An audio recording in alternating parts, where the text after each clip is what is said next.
I think it's safe to say that the tides of the movie-going community are shifting towards a more embracing attitude in the face of international films. There's still a large subset of the average movie-going audience that shudders at the mere idea of reading subtitles, but in recent years we've seen many of these viewers become gradually desensitized to that unreasonable laziness. With that in mind, it's only natural for more of these moviegoers to want to explore what global cinema has to offer them. But where do you start? This is a video I've been wanting to make pretty much since I resurrected this channel, but I've had no idea until now how to approach this topic without turning it into a 4-hour long video.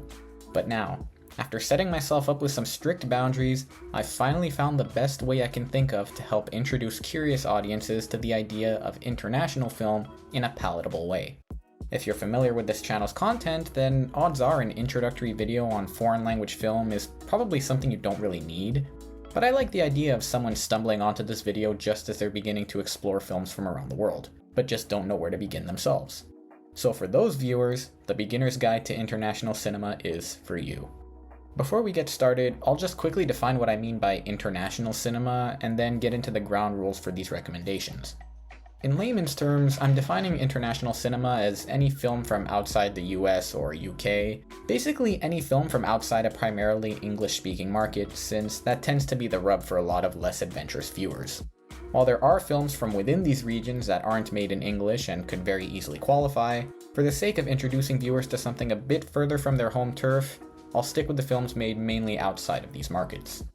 As far as criteria, there's a lot of different angles you could go about in making film recommendations. Do you go by someone's genre preferences? Or maybe a preferred filmmaker or actor's involvement? If I want this list to be accessible, do I keep it PG or just assume that we're all adults here? At the end of the day, this video will try to be as accessible with its choices as it can be, while still covering as much ground as possible. So my picks here will generally adhere to a certain level of palatability for a general, teen to adult, audience member, where the only major hurdle at play would be the fact that it's a subtitled film. Now for the ground rules. Rule number 1. I'm limiting this video to 10 film recommendations. This was the best way I could think of to get a decent sample for people to start off with without having to cover every possible base, resulting in a video longer than Satan Tango, which is a reference reserved for the expert guide that I may or may not make someday. Rule number 2. I'm limiting myself to movies from the 21st century. This may be a controversial choice because it might reinforce the notion for younger viewers that older films aren't worth seeing. And rest assured, that's not the case at all. Again, this was more for the sake of making this video a bit easier to assemble and take in, working off the assumption that newer moviegoers are simply going to respond easier to something with potentially more contemporary sensibilities. Maybe I'll save the older recommendations for the intermediate and expert guides if this video goes over well. Rule number 3. 1 movie per country. This rule was essential for keeping the love spread out evenly, because otherwise I could have filled half this list with just Korean and Japanese films. So for the sake of equality, each country gets 1 pick. Now, since this is only a list of 10, obviously there will be many countries that aren't represented at all. Again, this was a tough list to put together, and to be honest, there are some countries whose best work tends to be very inaccessible anyway, so don't take the absence of your homeland here to heart. I, personally, have included no Canadian or Italian films on this list, so I'm just as much left out of the cultural representation here as anyone else. With all that in mind, here are the 10 films I'd recommend for the Beginner's Guide to International Cinema, in chronological order. Starting our journey in Taiwan in the year 2000, I think the most suitable choice to represent the popularity of martial arts films in Asia would be to highlight Ang Lee's Crouching Tiger, Hidden Dragon. This movie was a huge breakthrough when it came out, earning 10 Oscar nominations, the most of any international film, and introducing a whole new generation of viewers to the stylistic flavors of wuxia cinema. The action itself isn't grounded in any realistic sense, with a lot of obvious wire work at play, which may turn off some viewers more dedicated to the modern, gritty styles of action cinema today, but I think Crouching Tiger, Hidden Dragon works as a beautiful homage to the genre influences of its past, all the while holding itself together with an engrossing story of epic proportions. Besides, the choreography of the close quarters fight scenes is every bit as painstaking and fluid as whatever you're likely to skim through on Netflix, so you might as well accompany that action with a story worthy of that level of investment. Brazil has an extremely dedicated local film fan base, so much so that a lot of the most acclaimed local films tend to be entirely inaccessible to a foreign audience. There's just so much rich political history woven into the most treasured of Brazilian films that it's no wonder most of them don't tend to make much noise outside the country, even if they deserve to. That said, I think the most cliched Brazilian film recommendation, City of God, has reached that level of overplay for a reason. Fernando Meirelles and Katia Lund's rapid-fire editing really places you into the visceral energy of this slum-born gangster saga. And the rags to slightly cleaner rags story at its center is one that any audience member can engage with without a greater understanding of Brazil's political situation. Obviously, that context would enrich your experience, but even without it, City of God is a brutal, engaging experience that keeps your heart pumping adrenaline for almost the entire runtime. It's a shame that this is probably the only Brazilian film most general audiences hear about, and I'm not exactly alleviating that by recommending it again, but there's a reason this one connects with so many. The gangster story is just one that's so inherently interesting on a global scale, and relaying it with children and teenagers makes it just as intriguing as it is terrifying. Moving along to Europe, I think the worldwide reach of melodrama can either attract or vehemently turn off a prospective viewer. The heightened emotions can either suck you in or leave you confused as to why everyone is turned up to an 11 all the time, but that gamble is one that most of us tend to be willing to take on a film-by-film basis. That being said, there's really no filmmaker more attuned to the modern-day applications of a good melodrama than Spain's Pedro Almodóvar. This man has been making his bread and butter off the influence of Spanish soap operas for the better part of 40 years, so it's only right to give him a shout out in this exploration of cinema on a worldwide scale. For the purposes of this list, I'd say his best film that doesn't require any homework in his style would be Volver from 2006. Not only does the film give you a strong essence of what melodrama can accomplish on a slightly more muted scale, but it also gives you a well-rounded idea of what Almodóvar's filmmaking encapsulates as a whole. Twisty narratives, sympathetic portrayals of women and their struggles, Penelope Cruz being drop-dead gorgeous. What's not to enjoy? On the whole, Volver becomes just as entertaining for its zigzagging story as it does for the endlessly rewatchable characters populating it. In other words, it's peak Pedro, making it damn near peak world cinema. For the next film, we're going to make our one and only stop in Africa. Now, this was a very tricky spot to fill, if not for my continuously growing familiarity with the continent's art, then because of the fact that African films in general tend to adhere to a far different custom of moviegoing than we're used to in the West. The most acclaimed African films tend to structure themselves around a more sparse, ethereal sense of rhythm and pacing, much closer to the local traditions of oral storytelling. Film viewing is just practiced far differently on the African continent, not to mention a significant lack of resources in most countries to even make films on the scale we're used to. All that said, I think there's one film I was able to find that could be recommended to a curious viewer that encapsulates the virtues of African cinema without alienating a beginner.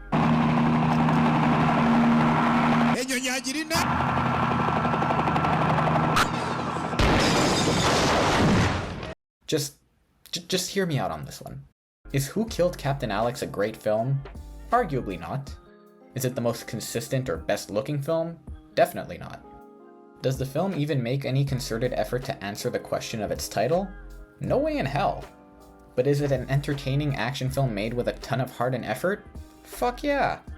The story behind the making of this film is interesting enough on its own, but Who Killed Captain Alex is entertaining enough on its own merit thanks to the insane lengths to which Nabwana IGG and his crew in Uganda were able to stretch $200. That's right, just $200 to tell a wild, unrefined story of action and hilarity. Does it matter that there's a commentator talking over most of the movie? Who cares, it's funny as hell. As such a small-scale project aiming to be more palatable than some of the magical realism you'd find in more popular films from West Africa, Who Killed Captain Alex makes for a wonderful celebration of the power of movie making, especially as a sort of extension of the filmmaking practices of Nollywood, Nigeria's incredibly active, low-budget, DVD-based industry that dominates much of the continent's filmmaking. Of course, this is a Ugandan film rather than a Nigerian film, and probably the only Ugandan film most people will ever see. But it's the perfect film to watch with a bunch of friends who have no idea what they're getting into. Just sit back and enjoy yourself. Alright, switching lanes a little bit here. I realize that right now it's a bit controversial to talk about the extent to which Asghar Farhadi deserves credit in the telling of his stories. But even ignoring who made a separation and who might deserve credit for coming up with the narrative, on its own, the film is an incredibly engaging piece of domestic storytelling. Encapsulating the best of what Iranian cinema has to offer, A Separation keeps its drama within closed walls, forcing its characters, and by extension the viewers, to slowly learn and come to terms with the consequences of selfish choices and kept secrets. The way in which the film unravels its narrative is nothing short of expert filmmaking, and the performances do just as much to sell the moral ambiguity of the story at hand. Much of Persian cinema focuses on the ramifications of Iran's social norms and how they affect interpersonal relationships. So a separation works as a comprehensive peek into a society you may not know, all the while being an extremely tense and palatable film in its own right. It's the type of story that will keep you thinking for years to come, and even if Farhadi is found to have taken more credit than he deserves in telling that story, the film speaks volumes on its own terms. Taking one more trip down to South America, I wanted to highlight a relatively straightforward character study that was so quietly successful that its director just went ahead and remade the film in English. I've spoken a bit about Sebastián Lelio's Gloria in my video on shot-for-shot remakes, and I'm probably a lot more enamored with this Chilean film than most people are, but there's something so richly human about Lelio's sensitive approach and Paulina Garcia's graceful performance that the film warrants far more attention than it's gotten beyond its local borders. It may not be as twisty and explosive as some other more popular films, or even other films on this list, but the character drama is just so alluring and even relatable to some that there's definitely no harm in giving this film a try. Certainly more attuned to older and more seasoned filmgoers, but I think even beginners can find something subtle to appreciate in a simple but well-executed story like that of Gloria. Off to Belgium on our second of only 2 stops in Europe, the next film I want to discuss is 2 Days, 1 Night by the Dardenne brothers. Now, the Dardennes are among my favorite filmmakers, with this shaky, visceral filmmaking style that accentuates their left-wing themes, and 2 Days, 1 Night is among their most urgent-feeling films. Marion Cotillard's incredible performance really sells the story of a woman trying to convince her coworkers to give up their salary bonuses so that she can keep her job. And the Dardenne brothers offer up so much empathy for this woman's position that any viewer will be left biting their nails for the better part of this rather short film.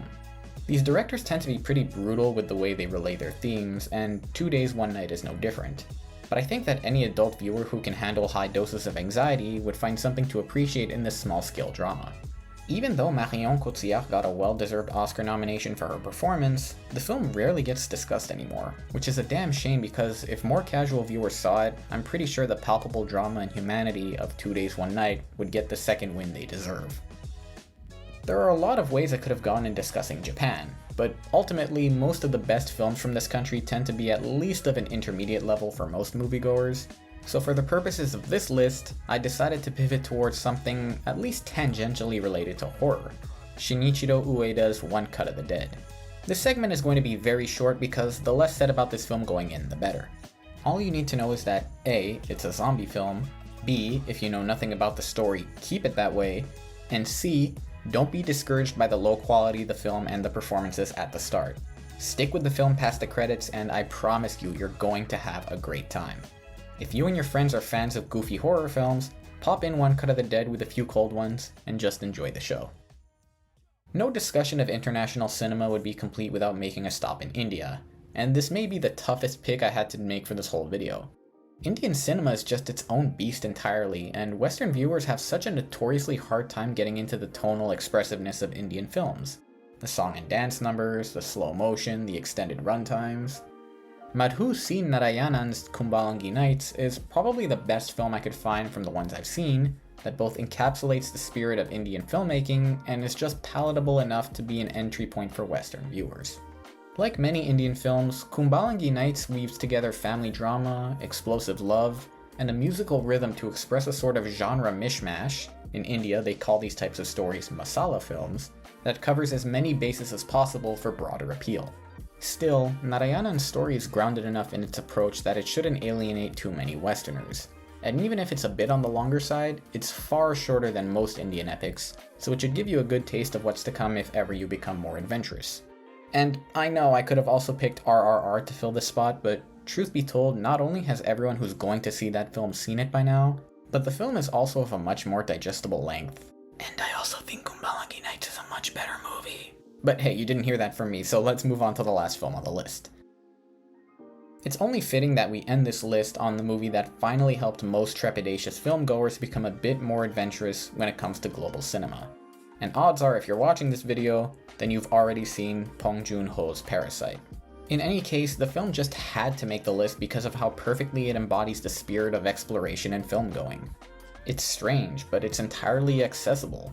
It's a perfectly made film with every element firing on all cylinders, and it's appropriately captured the minds and hearts of everyone who's seen it. South Korea is a place where experimentation and blending film genre tends to be encouraged by its greatest artists, and a film like Parasite is the perfect embodiment of that mindset. There's a little something in here for everyone, which explains why everyone has responded so favorably to it. The phenomenon behind this movie was so earth-shattering at the time that, of course, I made a video about it over a year ago, but words just don't do justice to how important Parasite has become to the conversation around film going on a worldwide scale. If somehow you haven't seen the film yet, do yourself a favor and watch it right now without any further research into the matter. Trust me when I say it's the perfect vehicle to introduce you to the wonders that international cinema has to offer. That'll do it for the beginner's guide to international cinema. Hopefully, these 10 films will prove to be a varied taste of what you can hope to find in cinema from around the globe. And hopefully, these films will encourage you to dig even deeper and challenge your sensibilities as a moviegoer. But for now, I think I've left you with a solid enough selection of diverse recommendations to prove once and for all that world cinema is, in fact, good enough for the whole world. So have you seen any of these films? What did you think of them, and what films would you recommend for anyone starting out on this journey? Sound off in the comments and subscribe to the channel if you haven't yet. Hopefully someday I can get around to the intermediate and expert guides on international cinema. But until then, stay safe and, as always, I'll see you when I see ya.